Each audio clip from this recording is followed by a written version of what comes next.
اعوذ باللہ من الشیطان الرجیم، بسم اللہ الرحمن الرحیم۔ تمام ناظرین کو میری طرف سے السلام علیکم۔ صلی اللہ علی حبیبہ محمد و بارک وسلم۔ ناظرین کرام، عید میلاد النبی کے سلسلہ میں یہ پروگرام کیا جا رہا ہے۔ ماہ ربیع الاول مسلمانوں کی زندگی میں ایک خاص اہمیت رکھتا ہے، اور فرمان ہوتا ہے سورہ یونس آیت نمبر 58 میں، فرما دیجئے یہ سب کچھ اللہ کے فضل اور اس کی رحمت کے باعث ہے جو بعثت محمد صلی اللہ علیہ وسلم کے ذریعے تم پر ہوا، پس مسلمانوں کو چاہیے کہ اس پر خوشیاں منائیں، اور یہ خوشی منانا اس سے کہیں بہتر ہے جسے وہ جمع کرتے ہیں۔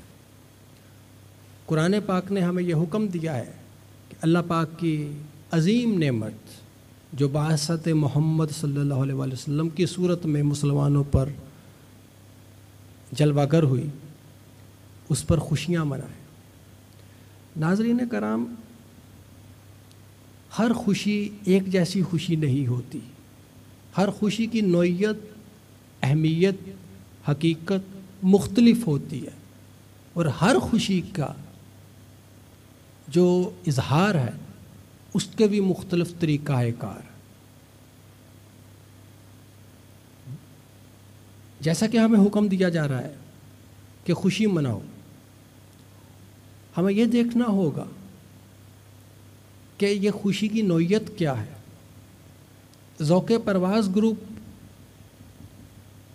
ماہ ربیع الاول کو اپنے انداز سے منانے کی کوشش کر رہا ہے، چونکہ اس کا ذوق پرواز گروپ کا ایک مخصوص مزاج ہے، اس کو ہم مفکرانہ یا فلسفیانہ کہہ سکتے ہیں۔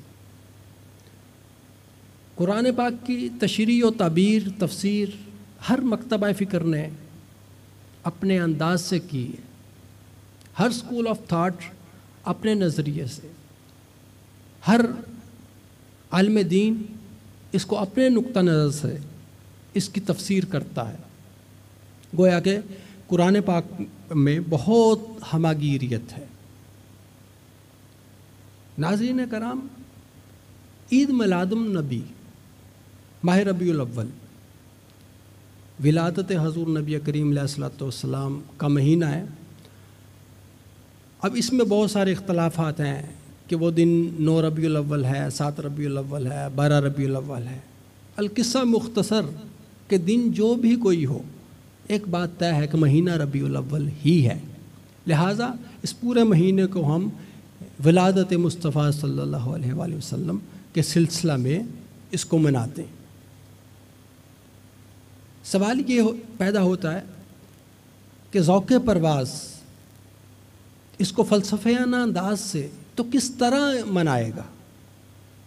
جھنڈیاں لگانا، لائٹیں لگانا، چراغاں کرنا، نعت خوانی، لنگر کا اہتمام کرنا، ذکر اذکار کی محافل، یہ سارے انداز بڑے مستحسن ہیں اگر شریعت کی حدود و قیود میں رہ کے کیے جائیں تو یہ بہت مستحسن ہے۔ ذوق پرواز گروپ آج کے دن کو ذرا مختلف انداز سے دیکھتا ہے۔ کلیہ تو یہی ہے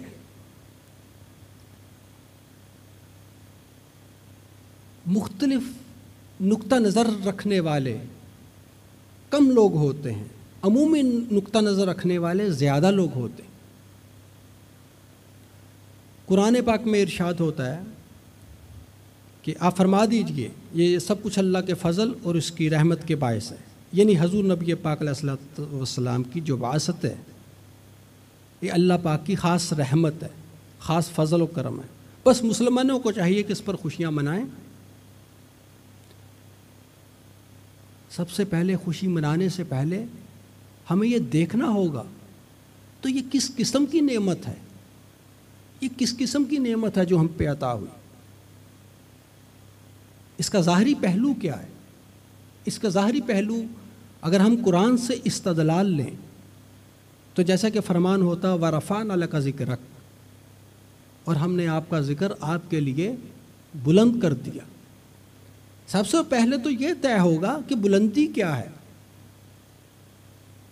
جو علماء دین اس کی تفسیر کرتے ہیں وَرَفَعْنَا لَكَ ذِكْرَكَ کی، وہ یہ کرتے ہیں کہ جہاں جہاں اللہ پاک کا نام آئے گا وہاں وہاں حضور نبی پاک کا نام آئے گا، تو اس طرح سے بلند ہو گیا یہ نام۔ فرشتوں میں اس کی منادی کرائی گئی۔ یہ حسن اعتقاد ہے مسلمانوں کا، یہ حسن اعتقاد ہے، یہ عمومی حقیقت نہیں ہے۔ وہ ایسے حسن اعتقاد ان معنوں میں کہ مسلمان جو ہیں یہ اعتقاد رکھتے ہیں کہ اللہ کے نام کے ساتھ اگر حضور کا نام لیا جائے گا تا قیامت تک تو اس کا مطلب یہ کہ یہ بلند ہو گیا، اگرچہ اس کی ظاہری صورت تو یہ ہے، لیکن غیر مسلموں کے نزدیک اس کا پتہ نہیں کیا امپیکٹ پڑتا ہے، اس کی حقیقت کیا ہے۔ یہ مسلمانوں کا اعتقاد ہے کہ یہ انداز ہے، جیسے کہ فرمان ہوتا ہے کہ یہ قرآن کے 7 بطون ہیں، 7 باطن ہیں۔ ایک تو ظاہری جو معانی نکلتے ہیں وہ ہیں، دوسرے اس کے باطن ہیں، اس کے جو باطنی پہلو ہیں۔ ناظرین کرام، حضور نبی پاک علیہ الصلوۃ والسلام کی ولادت ہو رہی، آپ کی ولادت ہوئی، بظاہر ایک بچے کی ولادت ہوئی ہے، عام بچوں کی طرح ہی ان کی ولادت ہوئی، لیکن یہ ظاہری صورت تھی، ظاہری ان کی جو نوعیت تھی وہ ایک بچے کی تھی، بباطن رحمت للعالمین کی ولادت ہوئی ہے۔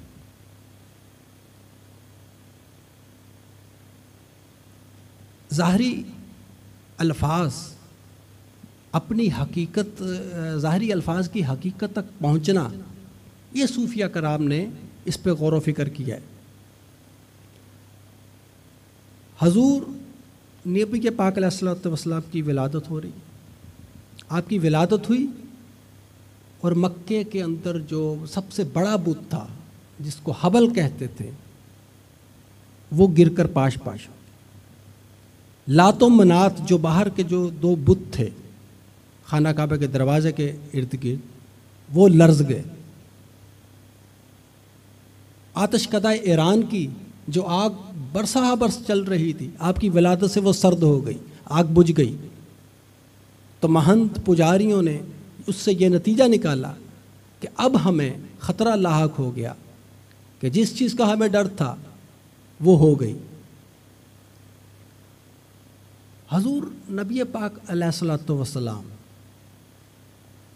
رحمت للعالمین کی صفت لے کے اس دنیا میں جلوہ گر ہوئے۔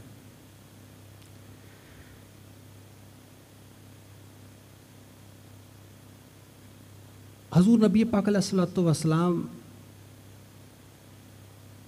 کی حقیقت محمدی تصوف میں ایک اصطلاح استعمال ہوتی ہے جسے کہتے ہیں حقیقت محمدی۔ جب سالک کو حقیقت محمدی اس پر آشکار ہوتی ہے، نور محمدی آشکار ہوتا ہے، تو وہ یقین کے کئی درجات طے کر لیتا ہے۔